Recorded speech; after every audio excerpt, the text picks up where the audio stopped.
Narito tayo sa staging area na ginagawang paghahanap sa labi ng mga nawawalang pasahero na sabungero na umano'y itinapon dito sa Taal Lake na nasa aking likuran.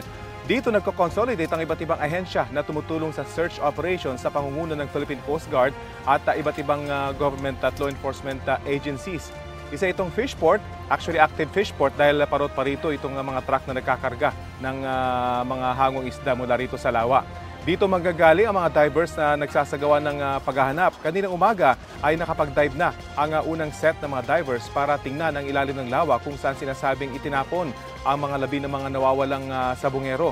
Sa tagal na ng panahong sila ay tinapon dito, mga buto na lang ang inaasahang makikita kasama siguro yung kanilang damit at kung may mga pabigat na ikinabit sa mga katawan para ang mga ito ay lumubog. Ipinakita kahapon sa media yung general area na itinuturo ng whistleblower na si Dondon Patidongan.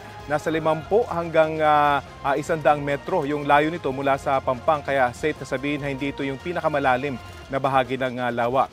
Ngayon, nasa Coast Guard Station dito sa Fishport compound ang search team at pinplano yung kanilang susunod na dive na siya naman ating aantabayan. Samantala, inaantabayan na din natin yung balitang may isang set na naman ng mga buto na natagpuan at tabangan natin yan sa mga susunod na mga minuto.